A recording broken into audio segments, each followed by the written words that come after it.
Hello friends, welcome to BPSC right way. National current affairs के इस weekly programme में आप सभी का स्वागत है।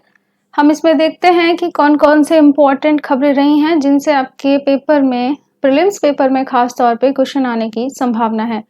तो बीपीएससी 70th पास आ रहा है। आई होप कि आप सब लोग करंट अफेयर्स पे अपनी अच्छी पकड़ बना रहे होंगे। देखते हैं आज का हम पहला प्रश्न और शुरू करते हैं इस वीडियो को। हाल ही में केंद्रीय गृह मंत्री अमित शाह ने चंडीगढ़ में किस ऐप का लोकार्पण किया?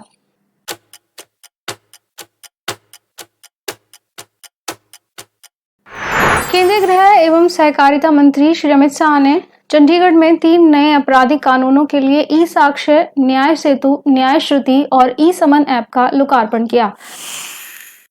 किस संगठन ने जुलाई में अल्ट्रा हाई नेटवर्थ व्यक्तियों के कराधान को बढ़ाने के लिए अपनी पहली संयुक्त मंत्री स्तरीय घोषणा जारी की है? ये बहुत इंपॉर्टेंट क्वेश्चन है।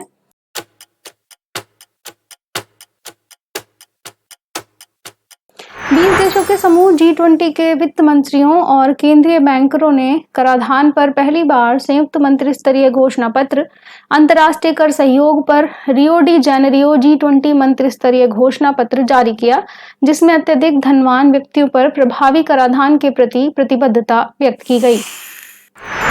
हाल ही में किस संस्थान को संयुक्त राष्ट्र आर्थिक और सामाजिक परिषद से विशिष्ट स्पेशल कंसल्टेटिव स्टेटस प्राप्त हुआ है?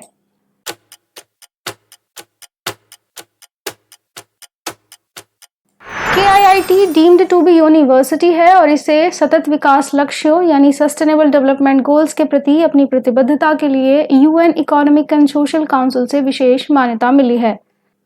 KIIT ने UN वॉलंटियर्स के साथ एक समझौते पर हस्ताक्षर किए हैं, जिससे छात्रों को UN विकास परियोजनाओं में शामिल होने की अनुमति मिली है। अगस्त 2024 के महीने में केंद्र सरकार ने 8 हाई स्पीड सड़क परियोजनाओं को मंजूरी दी है, जिसके तहत कितने किलोमीटर सड़कें बनाई जाएंगी?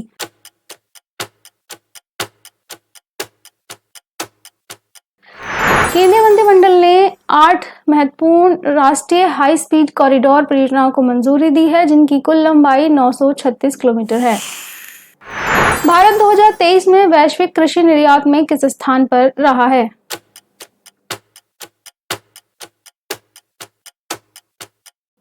भारत ने 2023 में कृषि उत्पादों के दुनिया के 8वें सबसे बड़े निर्यातक के रूप में अपनी स्थिति बरकरार रखी है, जबकि 2022 में निर्यात में $55 बिलियन से $51 बिलियन की गिरावट दर्ज की है।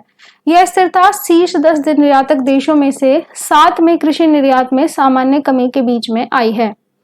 WTO की व्यापार सांख्यिकी 2023 रिपोर्ट में बताया गया है कि शीर्ष 10 में से केवल 3 देश ब्राजील, यूरोपीय संघ और थाईलैंड ने 2023 में अपने कृषि निर्यात में वृद्धि की। तो ब्राजील ने 6% की वृद्धि की है और उसे तीसरा स्थान अपना बरकरार रखा है, जबकि यूरोपीय संघ का निर्यात 5% बढ़ करके 836 बिलियन हुआ है, जिससे उसका शीर्ष स्थान बरकरार है। कॉल ऑफ द गिर पुस्तक के लेखक कौन है?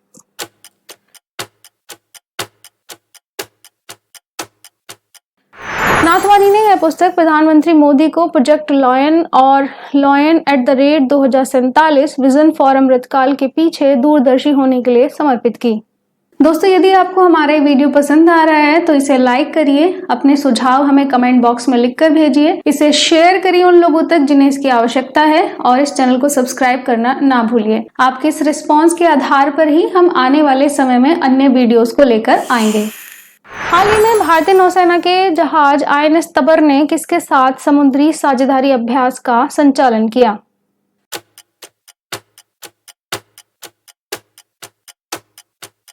भारतीय नौसेना के अग्रणी जहाज INS तबर 328वें रूसी नौसेना दिवस परेड में शामिल होने के लिए 4 दिन की यात्रा पर 25 जुलाई को सेंट पीटर्सबर्ग पहुंचा था। रैपिडो इस साल 2024 में यूनिकॉर्न बनने वाला कौन सा भारतीय स्टार्टअप है?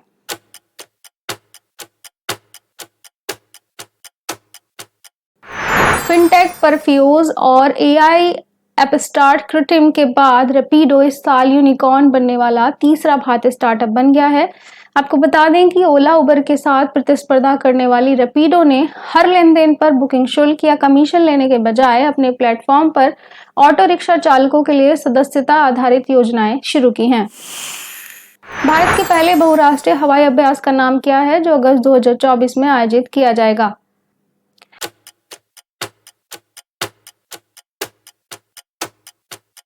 भारत 6 अगस्त से तमिलनाडु के सुलार में पहले बहुराष्ट्रीय वायुसेना अभ्यास तरंग शक्ति 2024 की मेजबानी कर रहा है। इस अभ्यास में करीब 30 देश हिस्सा ले रहे हैं। 30 देशों में से 10 देश लड़ाकू विमानों के साथ इसमें हिस्सा लेंगे। अभ्यास का पहला चरण 6 से 14 अगस्त तक तमिलनाडु के सुलार में और दूसरा चरण राजस्थान के जोधपुर में 29 अगस्त से 14 सितंबर तक आयोजित किया जाएगा। सुप्रीम कोर्ट ने 1 अगस्त 2024 को किस मामले में अपने 20 साल पुराने फैसले को पलट दिया?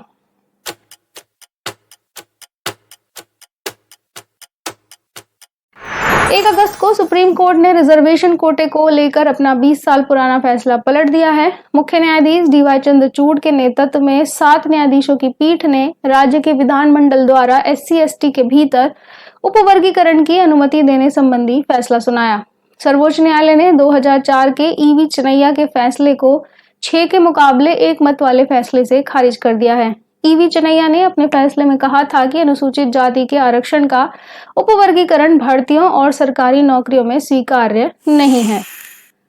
1 अगस्त को ही सेना चिकित्सा सेवा की पहली महिला महानिदेशक कौन बनी है?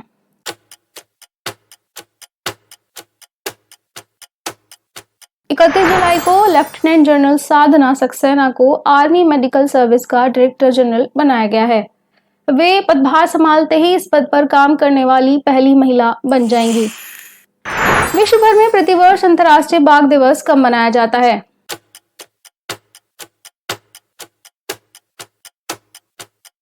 अंतर्राष्ट्रीय बाघ दिवस, जिसे वैश्विक बाघ दिवस भी कहा जाता है, दुनिया भर में 29 जुलाई को प्रतिवर्ष मनाया जाता है। आप हमें कमेंट बॉक्स में बताइए कि इस बार इसकी थीम क्या रही है। जुलाई 2024 में मंगोलिया के उलान बटार में भारतीय सेना द्वारा भाग लिया गया बहुराष्ट्रीय शांति अभ्यास का नाम क्या है?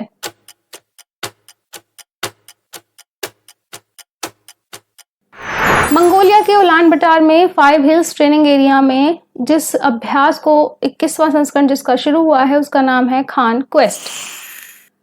हाल ही में स्वास्थ्य परिवार कल्याण मंत्रालय द्वारा यूनिवर्सल टीकाकरण कार्यक्रम के तहत सभी गर्भवती महिलाओं और 6 वर्ष तक के बच्चों के टीकाकरण को रिकॉर्ड करने के लिए लॉन्च किए गए पोर्टल का नाम क्या है?